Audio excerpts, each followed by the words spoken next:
TTIP, a trade agreement that has been touted as being good for the countries involved, that would offer benefits for both people and businesses, like improved purchasing power, more jobs, cheaper products. The list is long, but a recent leak by Greenpeace has put the U.S. and EU wide-ranging TTIP trade deal in jeopardy. In this edition of the debate, we'll discuss what those leaks were and why this trade agreement would weaken standards and the protections for the benefit of corporate interests. A trove of recently leaked documents on closed-door negotiations between Brussels and Washington has put chances of reaching a trade deal between the U.S. and the EU at risk. France, Europe's second-largest economy, has slammed the trade pact, saying talks could come to an end without any agreement due to Washington's reluctance to make concessions.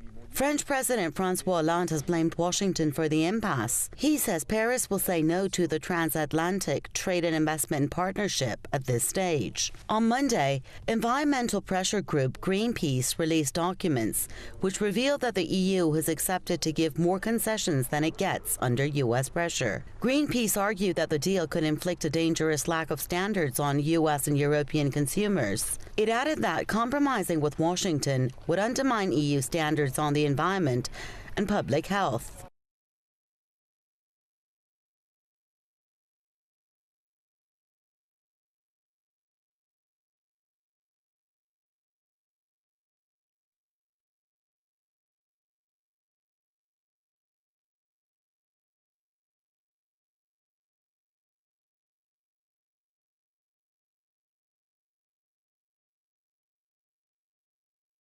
The European Commission, negotiating the deal on behalf of the 28-member bloc since mid-2013, downplayed the leak, claiming it was misleading and flatly wrong. Washington and Brussels have been pushing for the mega deal, which would affect a quarter of global trade, to be finalized before U.S. President Barack Obama leaves office. It's very alarming that the European Union and the United States are so willing to undermine national democracy and, of course, undermine consumer interests and protections for national companies and employees, all in the name of just creating this monolithic trade agreement between the EU and the USA, where basically corporate interests would run riot. This amid mounting opposition on both sides of the transatlantic. Opposition to the TTIP has been fierce in many European countries. Protesters across the bloc have taken to the streets to oppose what could be the world's biggest free trade deal. They consider the deal a threat to democracy and say they're convinced that powerful interests are selling the consumers short in the secret negotiations. Talks on the proposed trade treaty that's now in troubled waters are likely to grind to a halt amid mounting skepticism. Our guest joining us for this edition of the debate, we have the former Assistant Secretary of the U.S. Treasury, Paul Craig Roberts, who joins us from Florida. We have the Finance Editor of The Independent, Sean O'Grady, who joins us from London. Gentlemen, welcome. Let me first start with you, Paul Craig Roberts. And I'm looking at a couple of the headlines you've written about this. Of course, the complete corporate world takeover caught my eye. But this one, back in 2015, you said that this TTIP agreement has nothing to do with free trade, that free trade is used as a disguise to hide the power that these agreements give to corporations to use lawsuits to overturn sovereign laws of nations that regulate pollution, food safety, GMOs, and minimum wages.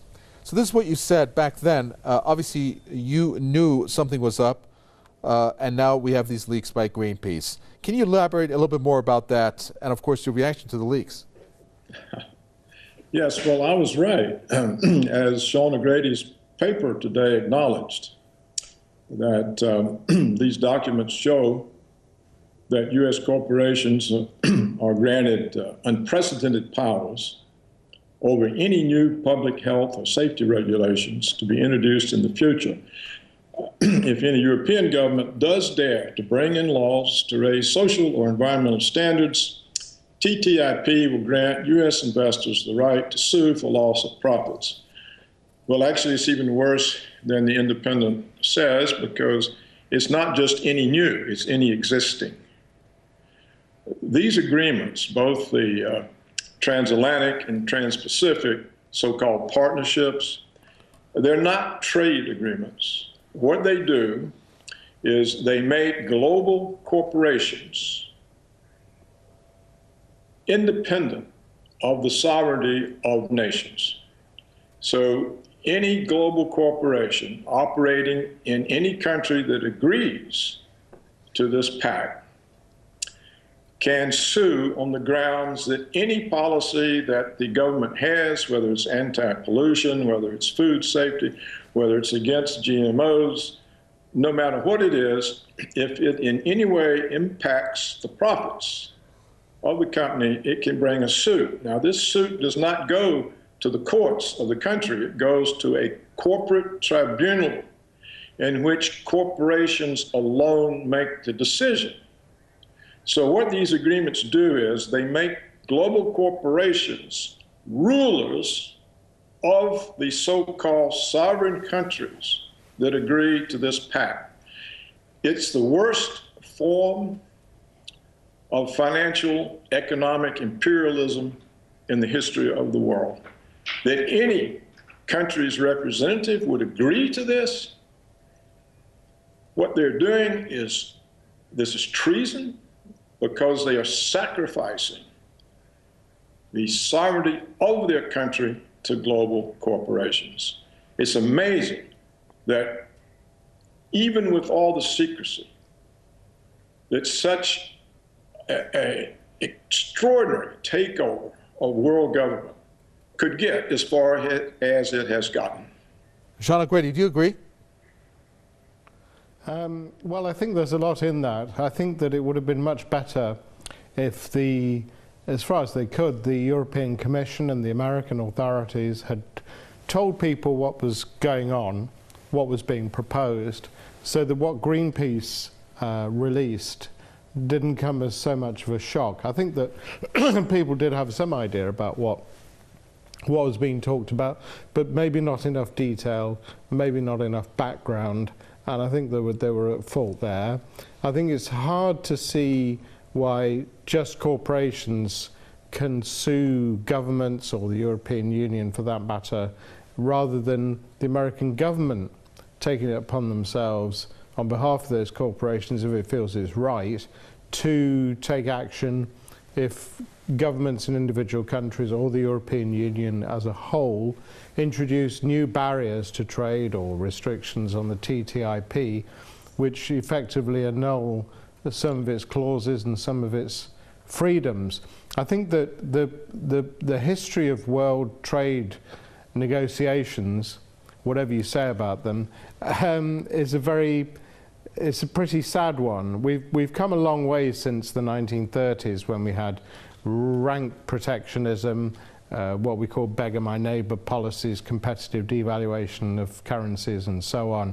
We've come a good deal of the way since then. We've reduced tariffs time and again in Europe. We've introduced free trade areas, customs unions, common market, and now the single market. We've made a lot of progress across the world, but the Doha round, which is the latest round of world trade talks, is, I think, getting on for 20 years old, and they still haven't come to an agreement. So I think that in all ways, people are right to be wary, they're right to stress the sovereignty of nations and democratic accountability and so forth. But sooner or later, countries, peoples, if you will, do have to make short-term sacrifices to make these deals work for a longer-term gain, for a longer-term prosperity and a longer-term advantage.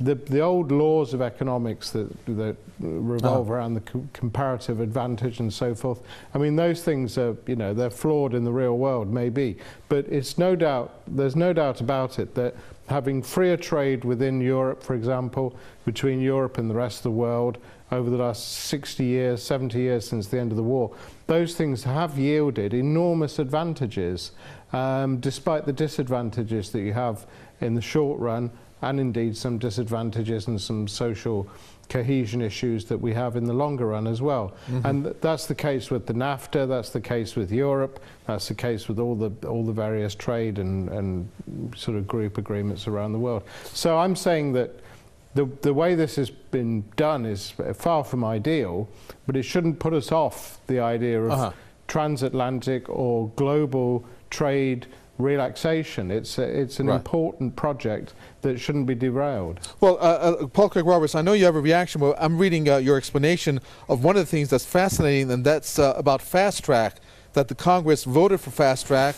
It accepted that corporations can write the trade laws without the participation of Congress. Are people aware of this? Yes, and it's unconstitutional. All treaties are reserved for Congress. This has been done in secret. And the reason it's done in secret is if people had known what they were negotiating, they probably would have dragged the negotiators out in the street and killed them. This has nothing whatsoever to do with trade. Sean McGrady needs to go read his own newspaper. This has to do with making corporations immune to the sovereign law of countries. It has nothing else to do with anything. It is certainly not true that health and safety regulations are barriers to trade. It's certainly not true that when the French say we don't want GMO products, it's too uncertain. There are studies, they show adverse impacts. We have banned them under this so-called partnership that is overturned by a corporate tribunal. This is not democracy. This goes beyond fascism or dictatorship. This is giving corporations the power to rule what are supposed to be independent, sovereign governments. It is not a trade agreement.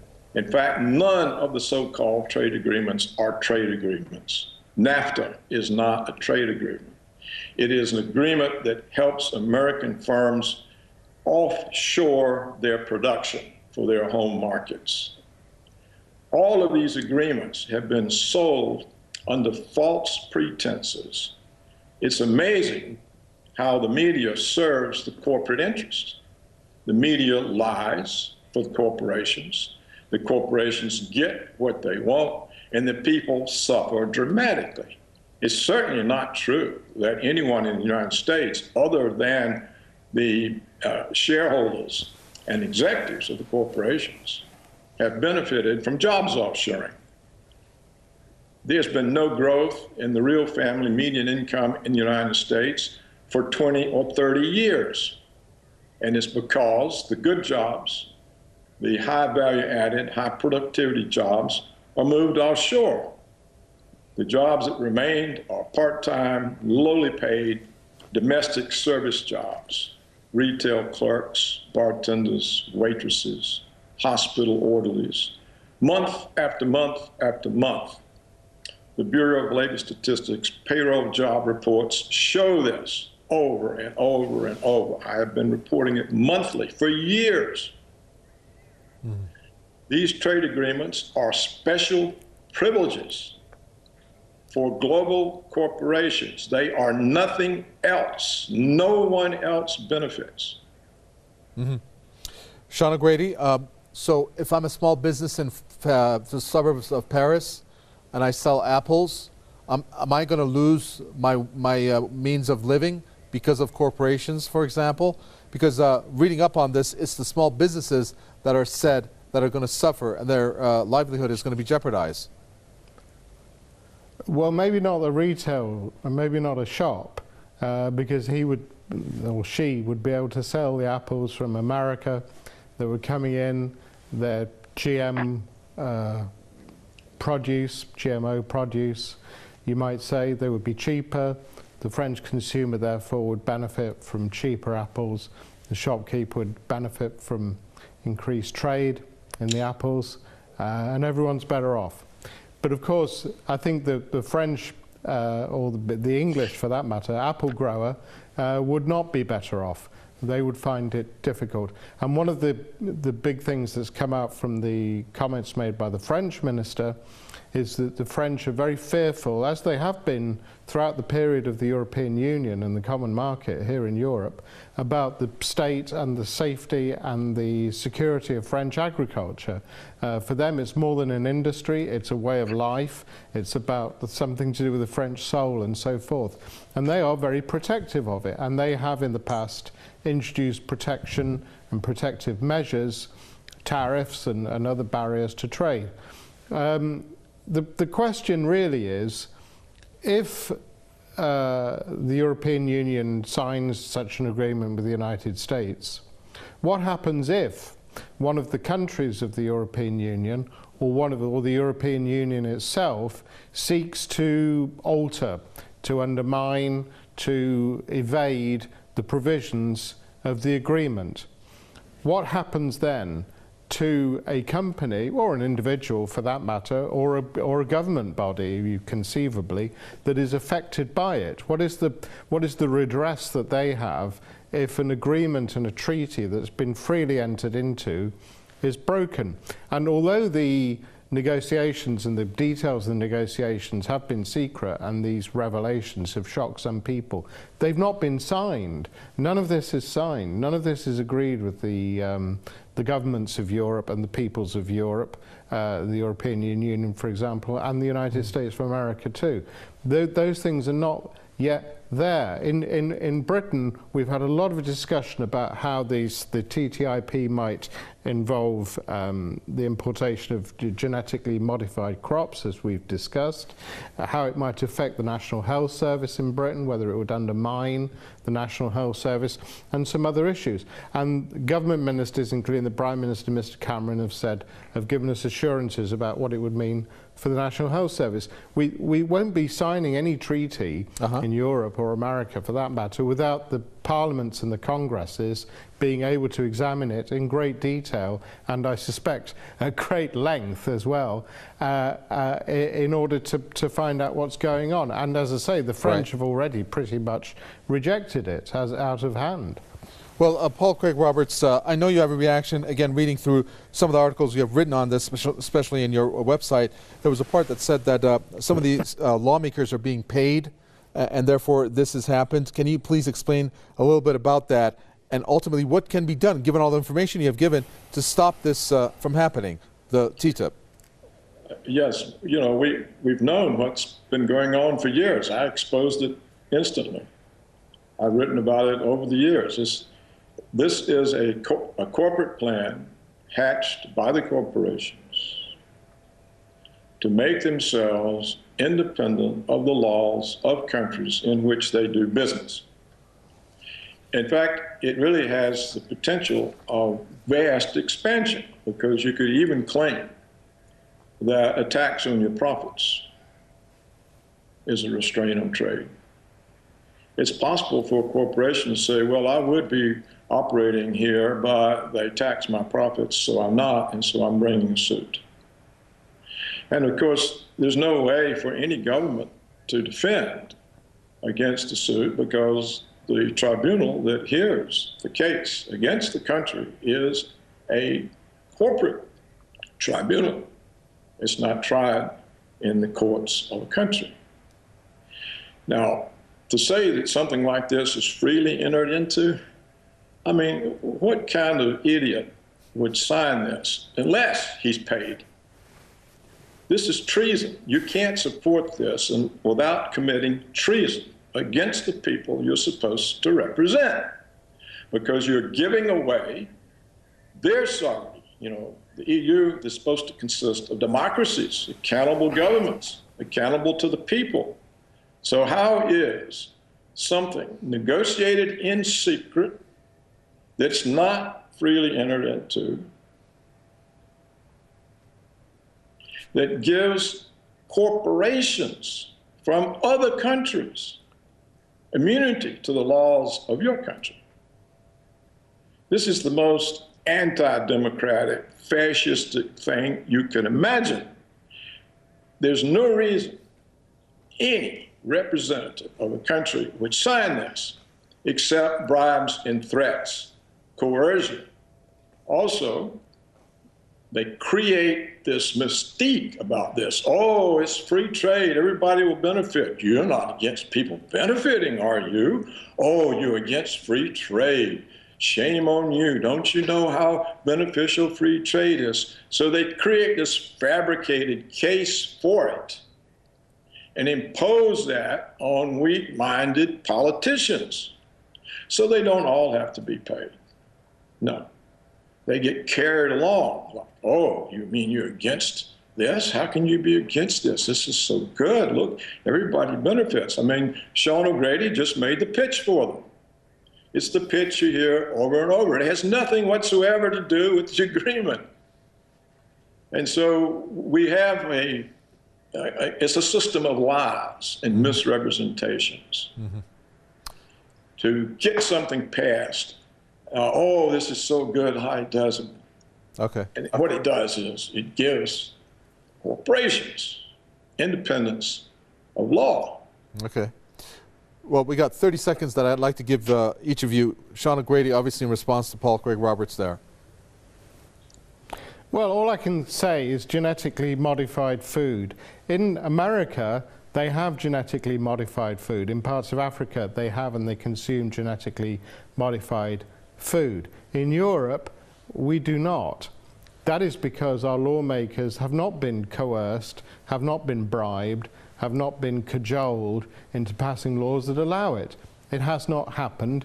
It will not happen unless there is a compelling reason to do so, and that doesn't seem to have appeared. The French don't want it to happen. So although it's been talked about in secret, fair enough, but although it's been talked about, it has not happened, and I very much doubt it will happen. Excuse me, it has happened because the agreement now has gone forward. So the people negotiating the agreement agreed. That's how it goes before the EU Commission. So the next step is, do the so-called parliaments agree? But the people representing those governments who negotiated the agreement agreed to it. So they have accepted it, and that's where the bribes are. And we don't consume genetically modified food here if we know it.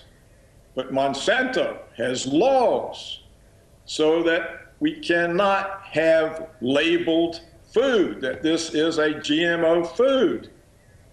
One state passed a law and Monsanto took them to court and sued them simply for labeling the food as GMO. So, Okay. you know, you have I'm sorry to jump in. Unfortunately, we're fresh out of time. I do apologize. Facts. Thank you very much. Former Assistant Secretary of U.S. Treasury Paul Craig Roberts from Florida and Finance Editor of The Independent Sean O'Grady spoke to us from London. Thanks so much for tuning in to another edition of The Debate. From Mikava Tawai and the entire team in the capital, Tehran. It's goodbye.